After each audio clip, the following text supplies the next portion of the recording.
This is Roger Stone for American Sovereign Bullion. Since 2020, the U.S. dollar has lost over 20% of its purchasing power. Meanwhile, gold continues to rise. Call 844-272-2428 or go to asbgold.com now to get your free gold and silver guide and learn how to protect your wealth with physical gold and silver delivered to your door or held in a gold IRA today. So go to asbgold.com now. Don't wait for the markets to drop. That's asbgold.com. Listen, all you New Yorkers.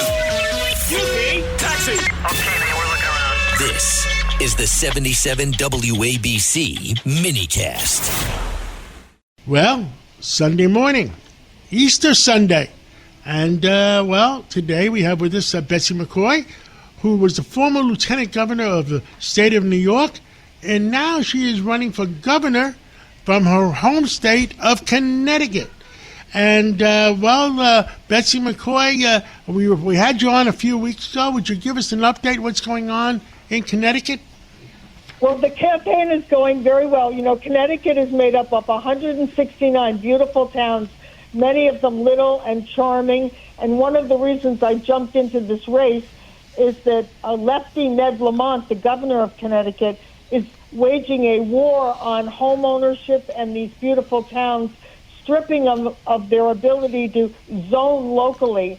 So, say, John, you've spent many years saving up to buy a single-family home on a quiet street. Now the government is saying, you can't have that. We can move in and put a great big square apartment building or even a trailer park right next door to your house.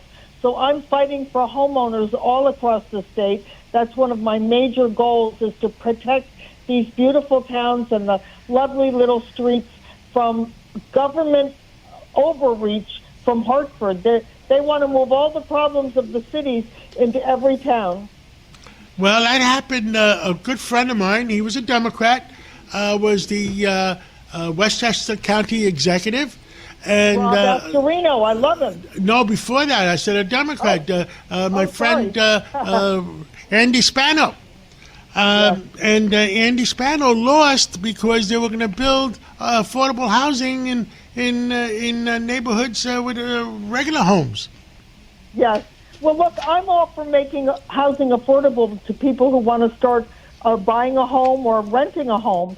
But that's different from telling a homeowner who's spent their life saving up for that kind of single-family home on a quiet street that you can't have that anymore. We can build plenty of affordable housing without forcing it onto every street in the state. Some parts of the state are much more ready for housing like that because they already have sewer lines, water lines, bus lines, everything that's designed to accommodate congregate living, multifamily dwellings. So that's one big issue. But the biggest issue, John, is this. I'm going to eliminate the state income tax in Connecticut. When Connecticut adopted an income tax, the last state to do it in 1991, it launched a death spiral economically in the state. And now Connecticut ranks almost as bad as New York in terms of economic growth. We're 48th out of 50th. New York is 50th. So I'm going to eliminate the state income tax. Many states across the country are doing that, gradually phasing it out in order to attract business. Of course, I'm wishing the best for Bruce Blakeman, but if he doesn't win in November and Kathy Hochul, the spineless governor we have now, stays in office, she's kowtowing to Mamdani and promising to raise taxes. I'm going to stand on the New York-Connecticut border and say to all those companies and families in New York, come on over. We're open for business. Understood. And who are your opponents up there? When is the primary? The primary is until August. I have two very fine opponents. They're young people, and they're just starting out their races, but they're fine people. The difference is that they're trying to build a little stepping stone, offering baby steps, changes.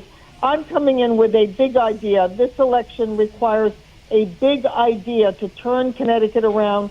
So I am the only one calling for the elimination of the state income tax.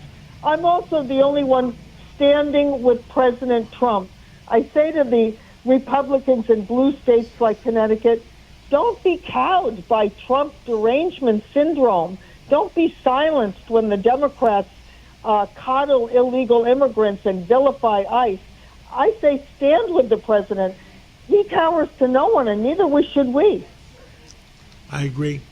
Betsy McCaughey, thank you for coming on. I hope you have a happy Easter today. And website, John, website. Tell us your website. Yeah, give us your website. Betsy2026.com. I hope listeners will donate.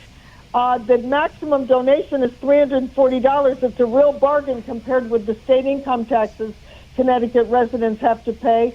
And come to our website. We're having a big gala on April 18th in Greenwich at the Hyatt, and we'd love to have many, many people come. We're having an all-star cast. So come to our website, Betsy2026.com. Sign up for the gala, donate, and learn about all the great things we're doing on this campaign. Betsy McCaughey, thank you so much. Have a happy Easter. Enjoy your family, and we'll catch up with you again real soon. Thank you, John. This is Greg Kelly. Donate now to Toys for Tots, which works year-round. Go to toysfortots.org. Toys for Tots supports children in need throughout the year with programs like the Toys for Tots Literacy Program. Established in 2008, it has provided over 63 million books to disadvantaged children. The Toys for Tots Literacy Program is committed to providing disadvantaged children with direct access to books and educational resources that enhance their ability to read and communicate effectively. Go to toysfortots.org.